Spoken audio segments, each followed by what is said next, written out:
One of the best things about a character is relatability. Of course, we like the super strong, always winning archetypes, but sometimes we want something more relatable to us, a character that we seem to understand. Vegeta in Dragon Ball is a perfect example of this. Of course, characters like Goku and Gohan worked for their achievements as well, but it seemed to be so much more of a straight path and much easier for them. In this video, I want to go in depth on the context of Vegeta's struggle, his failures, and how that eventually made him better, and his uphill battle to achieve Super Saiyan and beyond. Context. So of course we all know Vegeta's story and the context of being the way he is. He's the Prince of the Saiyans, so that means he's royalty of course, a natural at his craft, gassed up his entire life and an ego bigger than King Kai. Conditioned for years to have this belief, then of course, during all of this, his whole race gets destroyed, which for some reason only sometimes he cares about. But when it canonically happened in Dragon Ball Super Broly, he didn't really care. I digress. So with this lifelong belief of him being above everyone else, a high-class warrior. That was a pretty shitty impression. And then of course he goes to Earth and meets Goku. After both of his men, Raditz and Nappa, getting beat by Goku, he could finally do it himself now that they are out of the picture. But as we know, his whole plan was utterly destroyed. His pride, his body, and his perspective on himself and his life. He retreated back. Vegeta's reasoning for being so angry and prideful were very intriguing, considering everything he went through and his overall struggle. A really big component in Vegeta's story are his failures and how they affected his perspective and overall success. His failures. Vegeta's character arc wouldn't be complete without his failures. I'm probably not going to lay it out in a super neat way. I'm probably going to primarily just go from each significant failure of his and talk in depth on it. But another reason why I feel like Vegeta is a great character are his failures in and of itself. Vegeta is an incredibly relatable character, as said before. DBZ especially really encapsulates his pain and utter persistence in his endeavors. Literally art-like, how Vegeta would try so hard to accomplish what he thought was rightfully his, then bitterly realizing that he has to train and get better by hard work. So let's look at the first humbling failure that Vegeta had. Of course, his biggest one is head, I'm sure, losing to Goku on Earth. His loss to Goku was unexpected to him and of course very painful. It's weird though because he did beat Goku, he only lost and retreated because of Yajirobe, Gohan, and Krillin, but I digress. This loss was a very long-lasting one for Vegeta. Even looking at the Frieza and Cell saga, he really didn't even like anyone that much, he was just around for his personal gain. Of course, when push came to shove, post-Namek and the beginning of the Cell arc, he did deep down care about certain people like Bulma and Trunks. Anyway, his next big loss was against Zarbon. It was kind of funny seeing Vegeta beat him in his regular form, then make fun of how ugly his transformation was, and proceeded to get absolutely destroyed by him right after. But then he got his Zenkai boost and killed Zarbon pretty easily after that. I'm going to skip the Ginyu Force, because there isn't too much to mention here.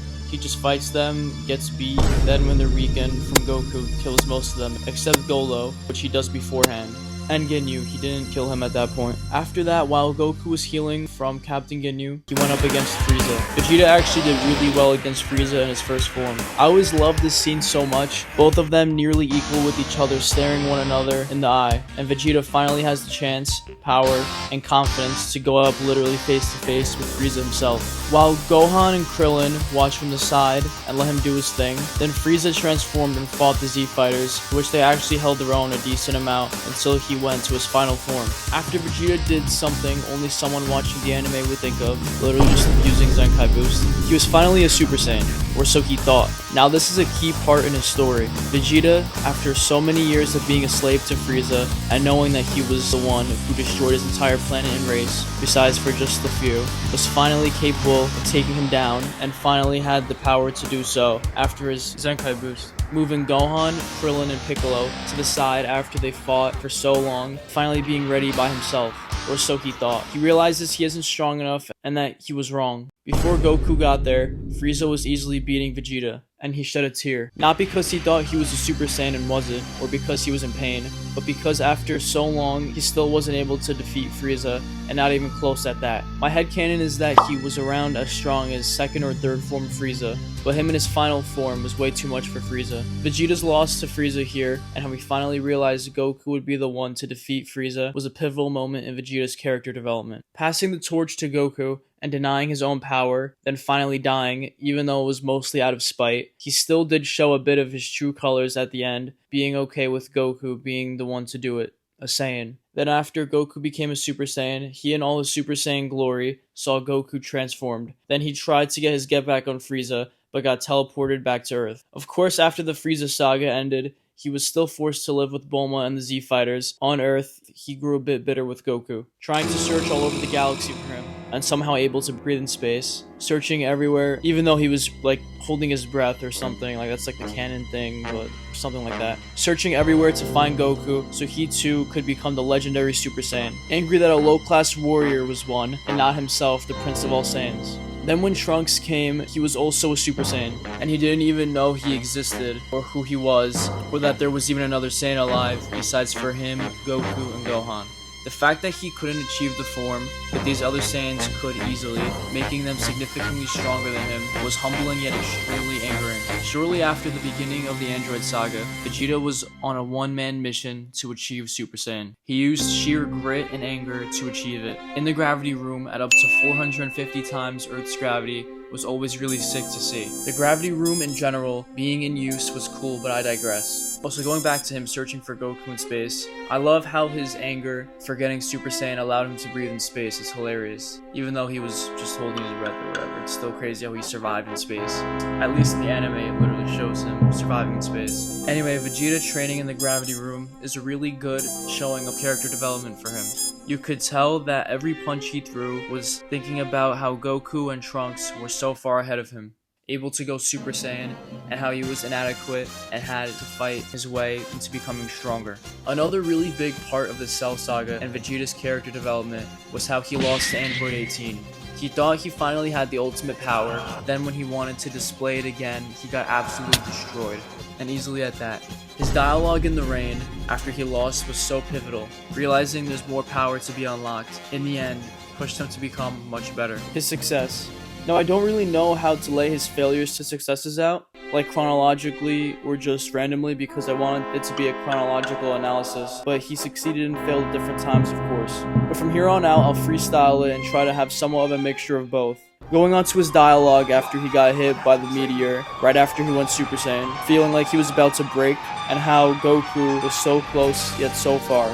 Then once he was about to die and was barely hanging on, once he didn't care about Goku, once he didn't care about becoming a Super Saiyan, once he didn't care anymore, he finally did it and achieved his goal and became a Super Saiyan, achieving the 50 times power boost and the cool glowy hair, of course.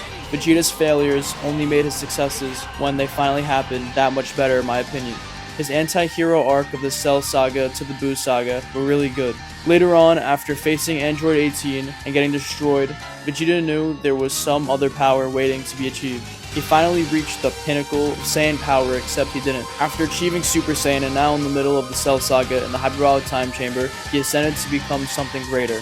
He achieved Super Saiyan Grade 2, but of course it wasn't all perfect. He still got beat by Cell after he transformed into his perfect form.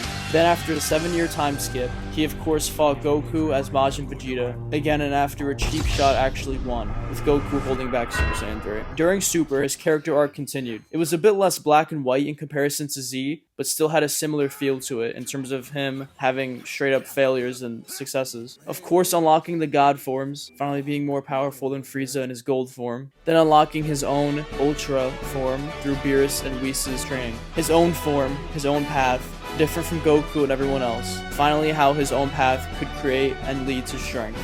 Conclusion. To conclude this essay, I would like to reassess my key points and maybe add a couple new thoughts on Vegeta's struggle and why I loved it so much in Dragon Ball as a whole.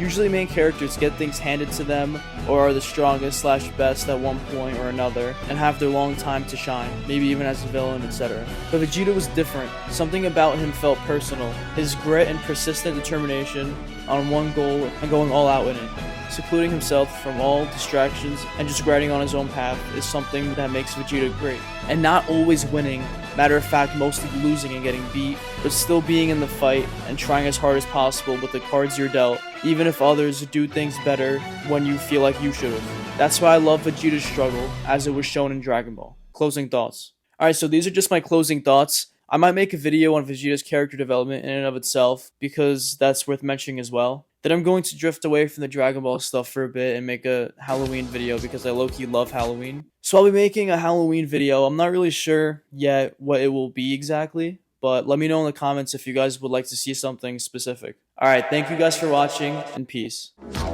You close your eyes.